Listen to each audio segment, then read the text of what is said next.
नया फिर दिन हुआ,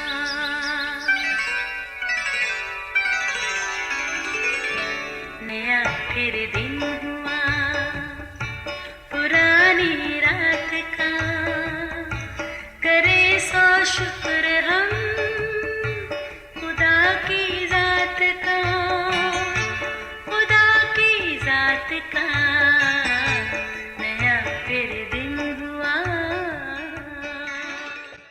आज की आयत, बस जब तुम मसीह के साथ जिलाए गए तो आलने वाला की चीज़ों की तलाश में रहो जहाँ मसीह मौजूद है और खुदा की दाहिनी तरफ बैठा है। कुलसियों 3 बाब पहली आयत। अजीज़ों, घर की शिफ्टिंग बड़ा ही कठिन काम है। शायद कभी आप इस मरहले से गुजरे हों तो आपको भी इसका बखूबी अंदाज़ा होगा। खैर, ये तो ज़िंदगी के ऐसे सिलसिले हैं जो चलते ही रहते हैं। एक बार गली में शिफ्टिंग का अमल चल रहा था। पता चला फैमिली तो छोटी सी है, मगर घर का सामान, यकीन कीजिए ट्रक को 6-7 चक्कर लगाने पड़े, तब कहीं जाकर बात बनी। अजीज़ों, ये सिर्फ एक घराने का मसला नहीं, हम सब इसका शिकार हैं। हमारी वो आदत है ना कि ये भी मुझे चाहिए, वो भी मेरी ज़रूरत है। इसी चक्कर में हम इतना कुछ जमा कर लेते हैं कि एहसास ही नहीं होता। बस ये हमारी फितरत है कि जी भरता नहीं, बल्कि कुछ ऐसी अशिया भी हैं जिन पर सालों साल हमारी नज़र ही नहीं पड़ती। चीज़ें बेकार होने से बेहतर है निकालते रहें ताकि किसी ज़रूरतमंद के काम आ जाएं। नहीं तो जनाब, मुमकिन है ज़रूरतमंद खुद ही चुरा कर ले जाए।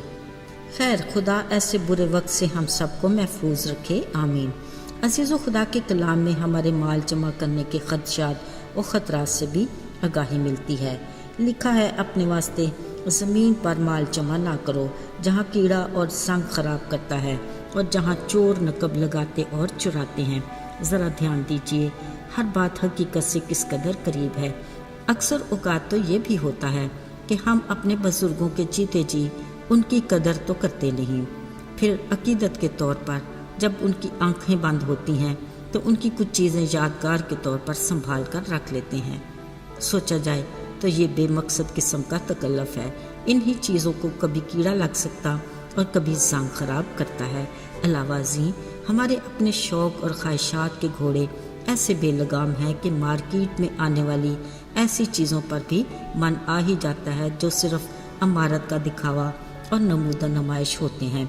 फिर जब माल दौलत ज़रूरत से पड़ जाए तो चोरी डाके का धड़का लगा रहता है, जिसका अगरचे हमारे आराम और सुकून को तबाह करने में बड़ा किरदार है। बावजूद इसके मन अपने ही माल और दौलत पर लगा रहता है। फिर यकीनन हमारा हाल उस आदमी का सा हो जाता है जिसकी फसल उसकी तवक्को से बढ़कर हुई और उसने बड़े गोदामों में जमा कर ली और अपनी जान से कहा, तेरे पास बहुत सालों के लिए बहुत माल जमा है, चैन कर, खा पी, खुश रह। अजीज़ों, ऐसे में खुदा हमें वार्न करता है कि अगर इसी रात तेरी जान तलब कर ली जाए तो तेरा जमा शुदा माल किसका होगा। मगर अजीज़ों, ये उसका फजल है कि कई बार वो हमारे हक में सब्र करता और हमें तंबीह करता है कि अपने लिए ज़मीन पर माल जमा करने की बजाय आसमान पर माल जमा करो, जहाँ किसी तरह का डर, खौफ और ख़तरा नहीं। सवाल यह है कि वो कौन सा ऐसा माल है जो हम अपने लिए आसमान पर इकट्ठा कर सकते हैं। अजीज़ों, यीशु ने अपनी ज़मीनी ज़िंदगी में कहा, मेरा खाना तो ये है कि मुझे अपने भेजने वाले की मर्ज़ी के मुताबिक रहना और अपने काम को पूरा करके उसके नाम को जलाल देना है।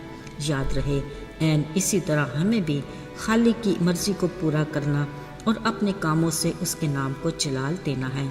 कलाम मुक़द्दस के मुताबिक हमारा खाना पीना कुछ भी हो, सब खुदा के नाम को जलाल देने के लिए हो, यानी बतौर मसीही हमारी ज़िंदगी उसकी मर्ज़ी के मुताबिक वफ़ादारी से और उसके नाम को जलाल देने के लिए हो, क्योंकि यही हमारे खालिक खुदा का हमें तख्लीक करने और दुनिया में भेजने का मकसद है।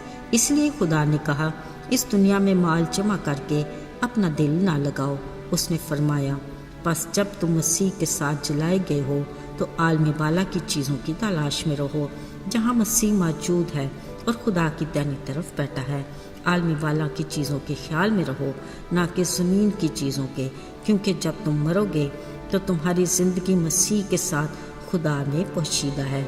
जब मसीह जो हमारी ज़िंदगी है ज़ाहिर किया जाएगा تو تم بھی اس کے ساتھ جلال میں ظاہر کیے جاؤ گے۔ میرے عزیزو، آئیے ہم اپنا دھیان اور گیان اپنے رب کی طرف لگائیں تاکہ اس کی خوشنودی کو حاصل کر سکیں۔ آئیے دعا کریں۔ زندہ جلالی آسمانی باپ، لشکروں کے رب، تو جو آج اور کل بلکہ اب تک یکساں خدا ہے، اپنے وعدوں کے مطابق ہمیں برکات دینے کے لیے ہمیں اپنے وفادار بنا، اپنے میں قائم رکھ اور ہمارے ایمان کو مضبوطی عطا کر۔ اے خدا، ہمیں اپنی زندگی کی اچھی کشتی لڑنے اور دوڑ کو کامیابی کے ساتھ ختم کرنے میں ہماری راہبری اور رہنمائی کر۔ یسوع کے مبارک اور جلالی نام میں مانگتے ہیں، آمین۔